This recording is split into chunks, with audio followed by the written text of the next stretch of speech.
niachilie kwa moto wa Roho Mtakatifu. Endelea kwa jina la Yesu Kristo. Kataa hiyo hali kwa jina la Yesu. Maana hiyo hali inakusababisha ili usitafute uso wa Mungu. Mwambie watu, nimeshakugundua. Mwambie nimeshagundua tia zako. Nimeshakugundua mawazo yako. Unachotaka kufanya juu yangu. Nami nakataa maarifa yako. Nakataa mbinu zako. Nakataa mamlaka yako. Nakataa uwezo wako. Kwa damu ya Yesu Kristo, niachilie.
Niachilie kwa damu ya Yesu. Najua baraka zangu ziko hapa. Kwa nini adui unataka kunikatiza? Mwambie, kwa nini adui unanikatiza? Unanikatiza kila wakati. Kwa nini unanikatiza? Ninakataa kwa jina la Yesu. Ninakataa mbinu za adui. Ninakataa elimu ya adui. Nakataa njia za adui. Nakataa mawazo ya adui. Nakataa mamlaka ya adui. Kwa jina la Yesu Kristo wa Nazareti. Endelea kwa jina la Yesu Kristo mwema.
Utasema amen. Na kutamkia ukae mbarikiwa kuanzia sasa. Amen. Kila mahali ulipofungwa kwenye ulimwengu wa roho, Bwana amekuachilia. Amen. Adui aliyokula meza yako hatarudia tena. Amen. Maana Bwana amefanya jambo jipya katika maisha yako. Amen. Nguvu za magonjwa zitataja kwako tena. Amen. Wala nguvu za wizi wa kiroho hazitakukaribia tena. Amen. Narejesha kipawa chako. Narejesha vipawa vyako. Narejesha karama yako. Narejesha baraka zako. Narejesha nguvu ya uponyaji. Narejesha nguvu mpya. Narejesha kuamka mapema na kufanya kazi na kubarikiwa.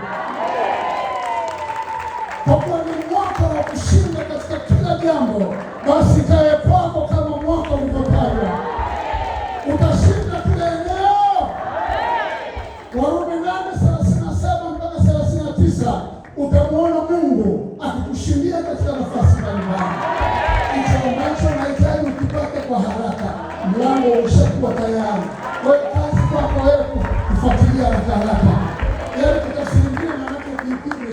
umejiandaa. Ndio maana yake. Nyanyua mikono yako juu. Nyanyua mikono yako juu. Sema mimi ni mbarikiwa. Katika jina la Yesu. Sema katika jina la Yesu. Kila ukuta niliowekewa hautapata nafasi. Katika jina la Yesu. Nimekuwa mbarikiwa.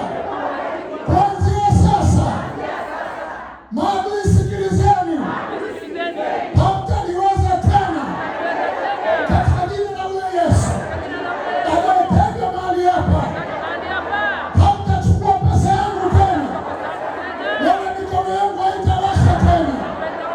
Wala mazindiko hayatafanya kazi ndani ya maisha yangu, ndani ya watoto wangu. Madhabahu hii iko hai, itaendelea kuwa hai, itaendelea kuleta watu wakubwa na wadogo. Hakuna ukuta tena, wala kizuizi hakitakuwepo. Hakuna kizuizi mbele yako. Sasa nakataa hiyo nguvu. Sema nakataa uchawi wa kila kabila. Nakataa uchawi sema wa Kinyaturu. Sema nakataa uchawi wa Tanga. Sema nakataa uchawi wa Kisukuma. Sema nakataa uchawi wa Kichaga, wa Wamasai. Sema nakataa. Sema nakataa uchawi wa Pwani, uchawi wa Mbeya, uchawi wa Simiu. Sema na ukataa. Huo Mungu na ukataa. Sema nakataa uchawi wa Msoma, wa Jaluo. Sema nakataa uchawi wao wa kuharibu pesa, alafu wanapekea na zaidi ya kushinda. Sema amen. Panikia Bwana makofi ya shangwe. Unaweza ukakaa.